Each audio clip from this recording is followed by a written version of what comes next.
Hello बच्चों, इस topic में हम बौद्ध धर्म की संगीतियों और उनके साहित्यों के बारे में पढ़ेंगे। तो सबसे पहले मैं पिछली क्लास में आपको करा चुकी हूँ कि जो बौद्ध धर्म से जुड़े हुए 8 महास्थानों का नाम मिलता है। जैसे लुम्बिनी में उनका जन्म हुआ और ज्ञान की प्राप्ति उन्हें बौद्ध गया में उनको ज्ञान की प्राप्ति हुई।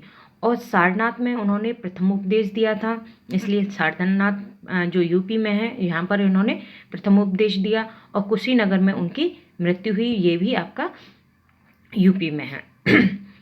फिर श्रावस्ती में ये सर्वाधिक जो वर्षा काल जो व्यतीत किया था और सबसे ज़्यादा अनुयायी श्रावस्ती में ही बने थे।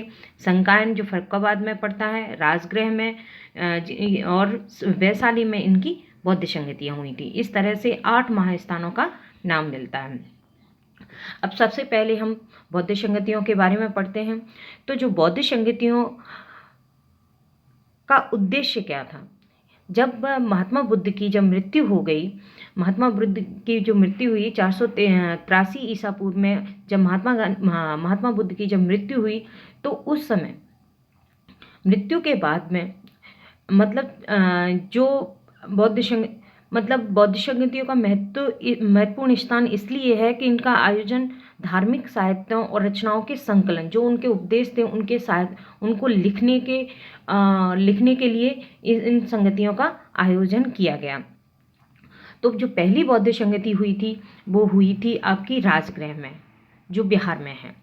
और कौन सी? सप्तपर्णी गुहा में। उस समय जो मगध का शासक था वो अजातशत्रु था, जो हर्यक वंश का शासक था। तो अजातशत्रु ने प्रथम बौद्ध संगति का आयोजन करवाया था।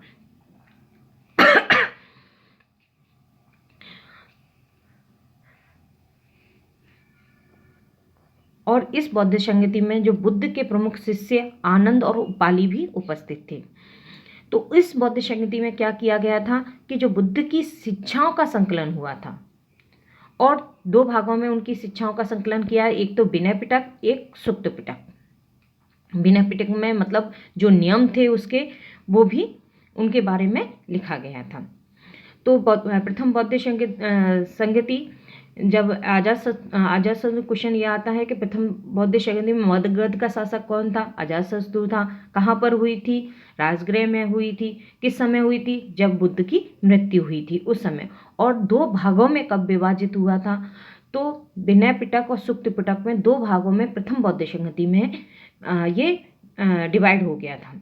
द्वितीय बौद्ध संगति आपकी वैशाली में हुई थी, क्योंकि उस समय जो वैशाली थी, जो ये भी बिहार में पड़ती है, और ये वैशाली राजधानी बना ली थी। किसने? कालाशोक ने। जो कालाशोक था वो शिशुनाग वंश का शासक था। जब हर्यक वंश की समाप्ति होगी तो उसके बाद में शिशुनाग वंश आया। शिशुनाग वंश ने के एक शासक थे कालाशोक, उन्होंने अपनी राजधानी राजगृह से हटाकर वैशाली बना ली थी। क्यों बना ली थी? तो जो वज्जियों को नियंत्रण, जो 8 संघों का एक समूह था वज्जी संघ, उसको कंट्रोल करने के लिए उसने वैशाली को राजधानी में। तो जितने भी आयोजन होते हैं बड़े बड़े, जैसे हमारे दिल्ली में होते हैं, ऐसे ही जितने भी बड़े बड़े आयोजन होते हैं वो हमेशा राजधानी क्षेत्र में ही होते हैं। तो द्वितीय बौद्ध संगति आपकी वैशाली में कराई गई थी। और जब उसके अध्यक्षता किसने की थी? तो महाकश्यप ने इसकी अध्यक्षता की गई थी। प्रथम की महाकश्यप ने की थी और द्वितीय की सर्वकामिनी ने की थी, जो बुद्ध के मृत्यु के 100 वर्ष बाद हुई थी। मतलब कब हुई थी? 383 ईसा पूर्व में हुई थी। और सर्वकामिनी ने इसकी अध्यक्षता की थी। तो क्वेश्चन यही आता है कि इसके अध्यक्ष कौन थे? और इस संगति में बौद्ध भिक्षुओं ने कुछ बातें, जैसे दोपहर के बाद भोजन के बाद विश्राम नहीं करना चाहिए, खाने के बाद छाछ पीनी चाहिए, ताड़ी और ये सारी चीज़ों के बारे में, सोने चांदी का दान नहीं लेना चाहिए। इन चीज़ों में, इन दोनों में मतभेद हो गया। तो अनुशासन की बातों के समाधान के लिए, अनुशासन को लेकर मतलब मतभेद हो जाने के कारण जो बौद्ध संघ है 2 संप्रदायों में, 2 भागों में फिर बट गया। स्थाविर और महासंगिक नामक दो भागों में ये फिर बट गया। जो परिवर्तन के पक्षधर थे वो महासंगिक थे और जो परिवर्तन को नहीं स्वीकार कर रहे थे वो स्थाविर कहलाए। और यही स्थाविर या थेरीवादी कहलाए। इसके बाद में जो तृतीय बौद्ध संगति का आयोजन किया गया, और जो तृतीय बौद्ध संगति का आयोजन आपका कहाँ पर हुआ, वो अशोक के समय हुआ था, क्योंकि अशोक काफ़ी शक्तिशाली थे। तो इनका आयोजन 251 BC में किया गया था।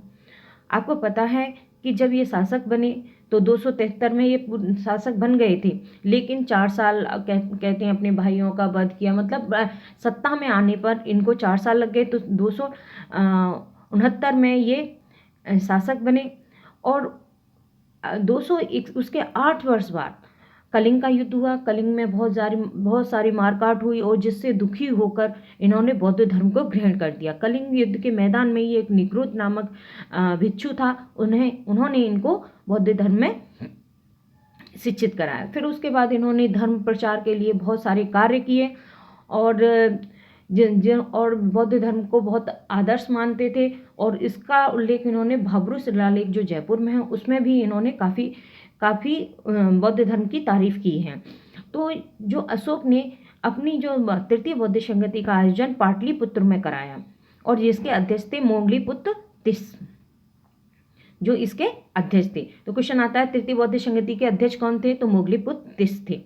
अब इसमें भी एक जो आचरण को लेके मैंने बताया कि आचरण को लेके मतभेद चल रहा था, तो उस आचरण अनुशासन को लेकर जो मतभेद चल रहा था, तो ये इसमें एक अन्य पिटक भी जोड़ दिया गया है। जैसे प्रथम में 2 पिटक थे, विनय पिटक और सुप्त पिटक। अब एक अन्य भी जोड़ दिया, अभिधम पिटक, जो आचरणों के नियमों को लेकर संबंधित था और जो भी संघ में पुरुषों महिलाओं में जो आचरण को लेकर जो विवाद चल रहा था उसको पूरी तरह से कठोरता से इसका दमन कर दिया गया था। उसके बाद में चौथी जो बौद्ध संगति हुई थी, जो ईसा की प्रथम शताब्दी में हुई थी, इसको 72 ईस्वी या कहीं 78 ईस्वी भी माना जाता है। और ये चतुर्थ बौद्ध संगति हुई थी कश्मीर में।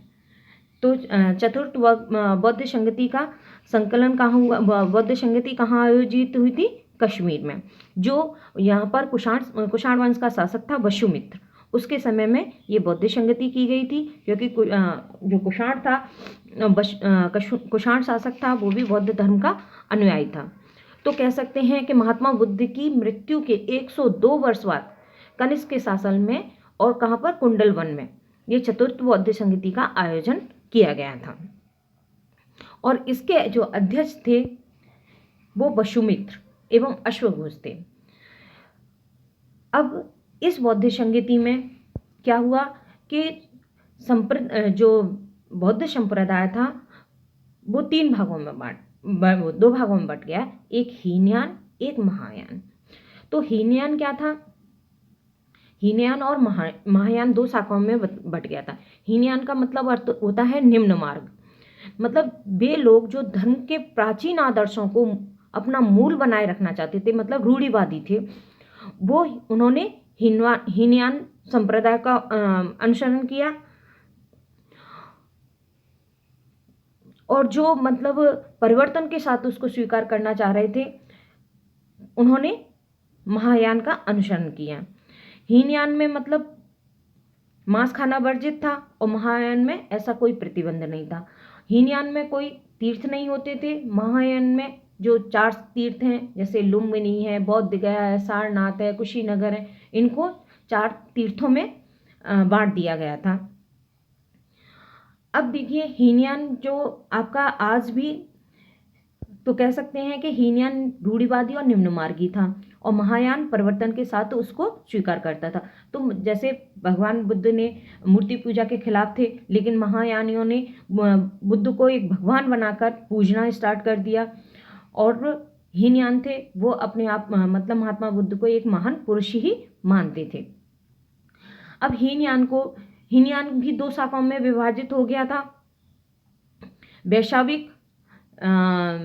वैशाविक और सौमित्रिक। अब देखिए जो वैशाविक संप्रदाय था, इसका जो विकास हुआ था, जो विभाष शास्त्र पर आधारित होने के कारण इसको वैशाविक कहा जाता है। इस मत की उत्पत्ति मुख्य रूप से कहाँ हुई है? कश्मीर में है। अब वैभाषिक में मतलब चित्त और बाह्य जगत के अस्तित्व को स्वीकार करते हैं। मतलब इस मत के अनुसार जगत का ज्ञान केवल प्रत्यक्षता से ही प्राप्त किया जा सकता है। इसी कारण इस मत को बाह्य प्रत्यक्षवाद भी कहा गया है। इस मत के मुख्य रूप से 4 आचार्य हुए हैं, वसुमित, बुद्धदेव, घोषक और धर्ममात। लेकिन आप लोगों के लिए इतना ही काफ़ी है, क्योंकि आपको सिर्फ यहीं से आपके क्वेश्चन पूछे जाएंगे कि हीनयान की 2 शाखाओं का नाम बताइए, तो वैभाषिक और सौमात्रिक। सौमात्रिक थी वो सुक्त पिटक पे आधारित थी, उन्होंने चित्त और बाह्य ज्ञान को महत्व दिया था। तो सौमात्रिक था वो पूर्ण रूप से सुक्त पिटक पर आधारित था, क्योंकि वो ये मानते थे कि जो ज्ञान है, मतलब वो ये नहीं मानते थे कि जो ज्ञान है वो प्रत्यक्ष रूप से संभव है। इसके अनुसार बाह्य जगत की वस्तुओं का जो हम अनुभव करते हैं वे हमारे मन के विकल्प मात्र हैं। इसलिए उन्होंने चित्त और बाह्य ज्ञान को महत्व दिया। अब जो महायान संप्रदाय था उसको आगे जाके 2 भागों में, जो वर्तमान में जो आपका हीनयान है वो श्रीलंका, म्यांमार, जावा में मतलब सौमात्रिक लोग पाए जाते हैं। तो मतलब कह सकते हैं कि जो हीनयान 2 भागों में बटा था, सौमात्रिक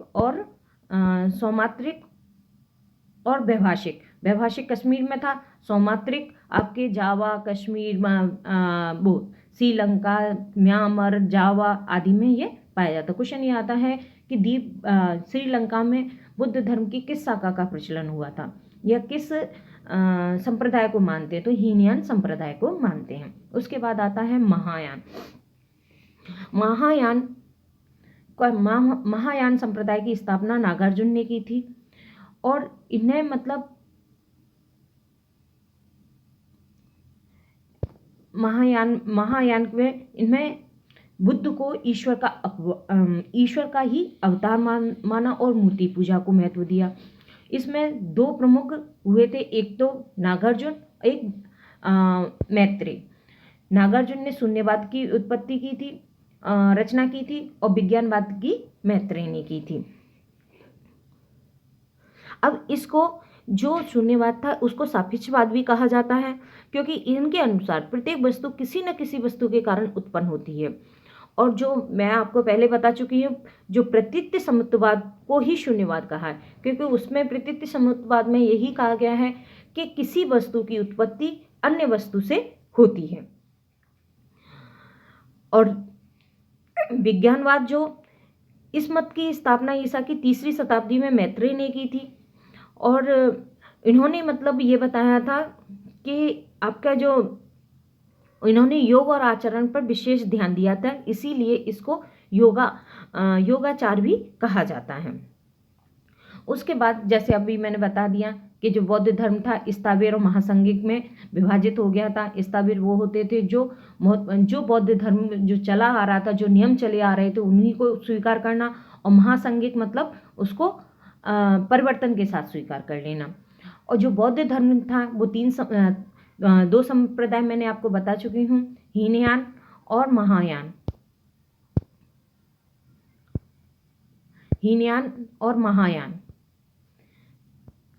हीनयान जो वैभाषिक और सौमात्रिक 2 भागों में विभाजित था, ऐसे ही महायान था वो आपका शून्यवाद और विज्ञानवाद में विभाजित हो गया था। उसके बाद में 6ठी शताब्दी ईस्वी पूर्व एक नया संप्रदाय भी बना, वर्ज्ययान था, जो मतलब अनेक दोष, जब 6ठी शताब्दी में अनेक दोष आने शुरू हो गए थे, जिसके फलस्वरूप वर्ज्ययान नामक एक नए संप्रदाय का उदय हुआ, जिसमें बुद्ध की अनेक पत्नियों का उल्लेख होता है, जिसमें तारा और चक्रेश्वरी देवी का नाम आता है। दूसरा नाम कौन सा है? चक्रेश्वरी देवी, चक्रेश्वरी देवी, ठीक है, चक्रेश्वरी देवी का नाम आता है।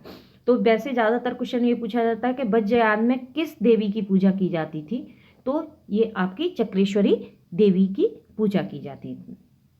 अब इसके बाद आता है त्रिपिटक।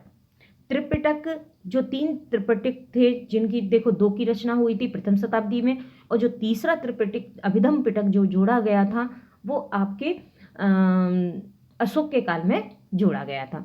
तो जो त्रिपिटक है, तो पहला था विनय पिटक, जिसमें बौद्ध संघ से संबंधित जो नियम थे, आचरण थे, उनका उल्लेख किया गया है। त्रिपिटक, त्रिपिटक का मतलब होता है टोकरी, टोकरी मतलब ज्ञान से भरी हुई बातें, तो इसलिए इसको त्रिपिटक कहा गया। तो पहला था विनय पिटक, दूसरा था सुक्त पिटक। जिसको सुक्त पिटक को इंसाइक्लोपीडिया भी कहा जाता है, जिसमें मतलब जो बुद्ध धर्म के सिद्धांत हैं, उपदेश हैं, उनका संकलन किया गया है।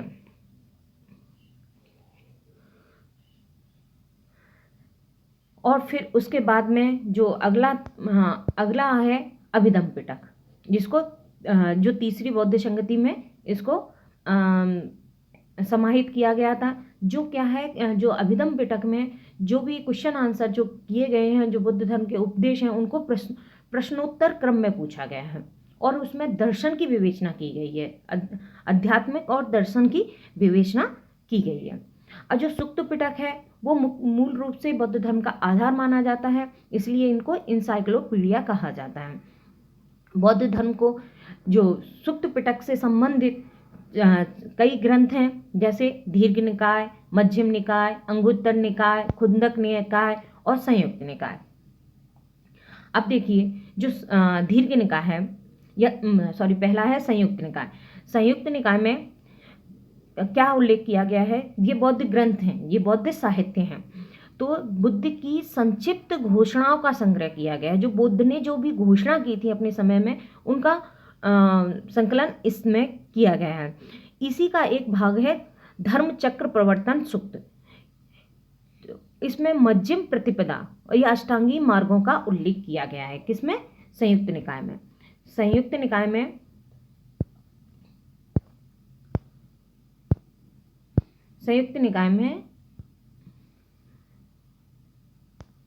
निकाय में आपके जो अष्टांगी मार्ग का उल्लेख आपका संयुक्त निकाय में किया जाता है।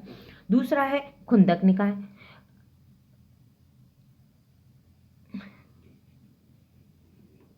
दूसरा है आपका खुद्दक निकाय। इसमें के कई ग्रंथ आते हैं। खुद्दक, तो इसमें क्या होता है कि जातकों में बुद्ध के पूर्व जन्म, ये इसको थिरी गाथा जातक भी आता है इसके अंतर्गत। और जातकों में मतलब जो जातक होते हैं, 15 ग्रंथों का संकलन किया है, धम्मपद और थेरी गाथा। और धम्मपद मतलब एक तरह का एक ग्रंथ है, जैसे आज हमारी गीता है, उसी तरह का एक ग्रंथ होता है जिसमें नियम दिए हुए होते हैं। थेरी गाथा सबसे प्राचीन संप्रदाय, जो थेरी गाथा ग्रंथ था उसका अनुसरण करके एक संप्रदाय का उदय हुआ, और वो थेरी गाथा संप्रदाय कहलाया, जो सबसे प्राचीन ग्रंथ माना। और एक जातक है। जातक में क्या है कि जन्म से पूर्व की जो घटना है उनका उल्लेख, बौद्ध के जन्म से पूर्व की जो घटना है उनका उल्लेख जातक कथाओं में दिया जाता है। और कुछ जातक ग्रंथ हैं उनमें उसकी राजनीतिक स्थिति के बारे में भी पता चलता है। फिर उसके बाद में आता है दीर्घ निकाय। तो इसमें क्या है कि बुद्ध के लंबे उपदेशों का संग्रहण किया गया है। दीर्घ निकाय मतलब लंबा, तो लंबे जो भी उपदेश दिए गए थे उनका संग्रह दीर्घ निकाय में किया गया है। और मध्यम निकाय मतलब छोटे उपदेश थे, उनका संकलन मध्यम निकाय में किया गया। और अंगुत्तर निकाय है। अंगुत्तर निकाय में आपके 16 महाजनपदों का उल्लेख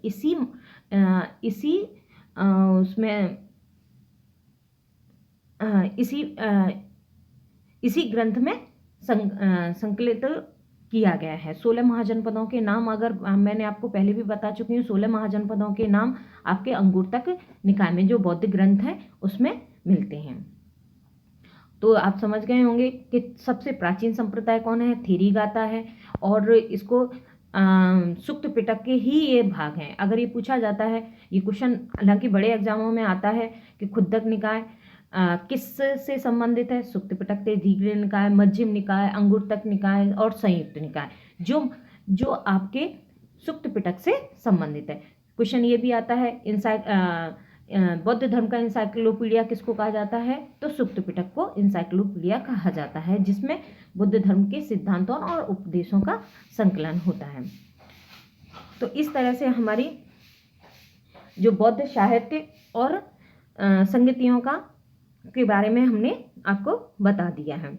उसके बाद कुछ पॉइंट रह गए थे, जैसे जब बौद्ध ने महानिष्क्रमण किया था तो उनके साथ छंदक उनका सारथी था, और कंथक